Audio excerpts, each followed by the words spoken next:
The sheer level of stupidity and dysfunction of the Chinese national security experts, if that's the right word, really has reached a fundamentally new low. Let's start with what the Chinese were technically trying to do. They were doing overflight of a lot of our military bases, specifically our ICBM launch facilities, because the Chinese are new to having a nuclear deterrent in the idea of having reinforced bunkers and silos.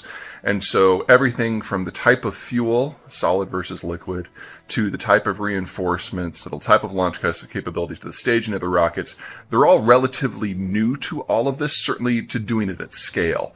Remember that as early as the 1970s, the United States had over 30,000 nuclear weapons, about 1/3 of which would have been deployed by missile. Now, with arms control treaties and the post-Cold War environment, we have slimmed that down to just a few hundred. But the United States has a deep bench of experience in building and maintaining these things, and the Chinese simply don't.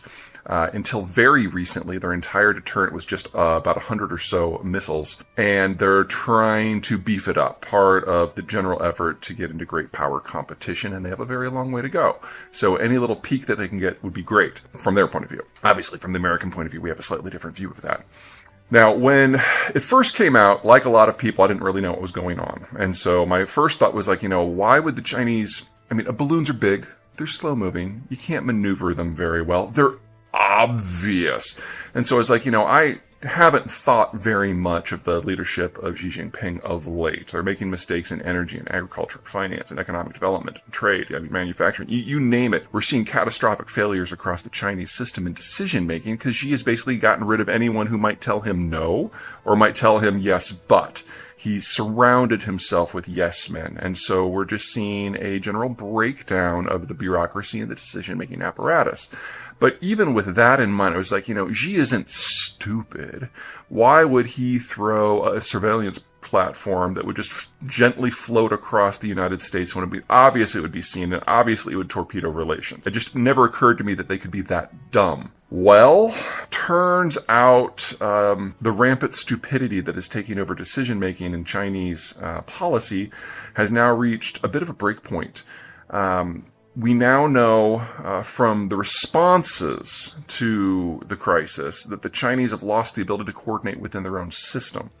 So normally, if you're going to do something that's a little provocative, you're going to coordinate with your diplomatic personnel and your executives in order that nothing else that you're working on gets ruined. But the day that the balloon floated into northern Idaho, Blinken was supposed to be on a plane going to China and he had to cancel. And then over the course of the next week, the Americans were reaching out to the Chinese, and the Chinese refused to take the call because they didn't know what to say because they couldn't get direction.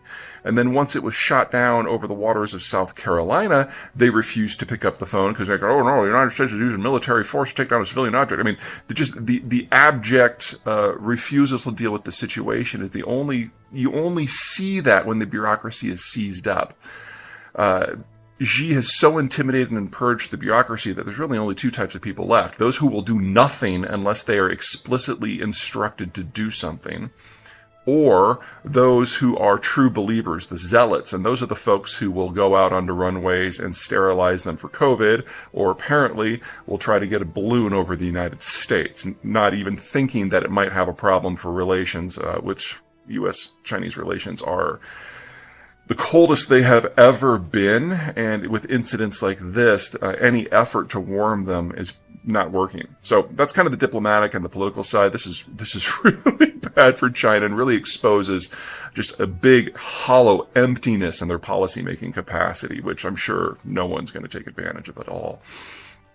So let's talk about what the Chinese might have gotten and what the United States might have lost or gotten. Because there's a clear winner here, and it's not probably who you think it is. Now, the missile silos that the Chinese are so interested in, news flash, you don't leave those open to the elements. And so once it was obvious that a balloon was going over them, they just button up. They get their emissions under control, and all the doors are closed. So there was nothing that the balloons could gather that could not also be gathered by satellite. So they basically floated over the United States and got nothing better than typical open source information. The whole time, U.S. hardware was tracking that balloon, tracking its emissions, taking digital renderings of the entirety of the structure. And just so we're clear, this was not a weather balloon. This thing was 300 feet wide. That's a big balloon. That's like an order of magnitude bigger than weather balloons. And I don't know if you guys know what an Embraer plane is. They're those little Barbie dream jets that sometimes you're on a connecting flight for. They only take about 70, 80 people.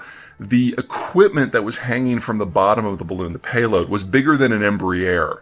And there were long-range antennas and listening devices and computing capacity and solar panels on this thing, along with some propellers. So, the idea that this was a weather balloon, like only if it was planning on monitoring the weather on Venus, because it had that sort of range.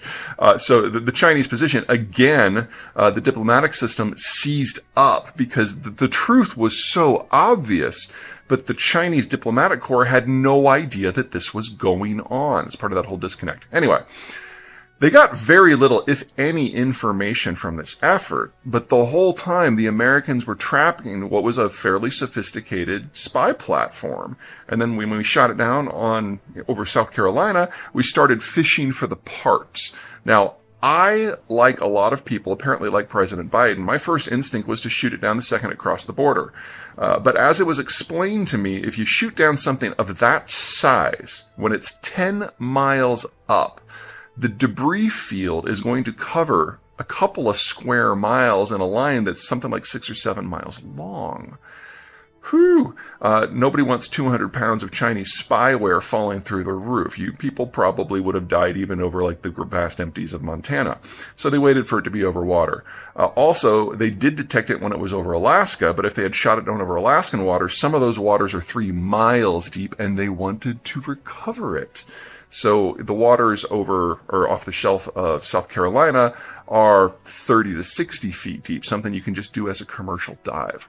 So pieces that are being recovered, and we're getting a better look at spy equipment out of China and their capabilities and their emissions and how they handle information and what they're looking for as a result of this incident, than normally you would have gotten after a 1 or 2 year probing effort with using more traditional methods. So it's kind of like the Chinese flew a canary into our cage, and we just quietly locked the door behind it. And this is turning into the intelligence bonanza of the decade. So that's what happened after a couple of weeks of me poking into this.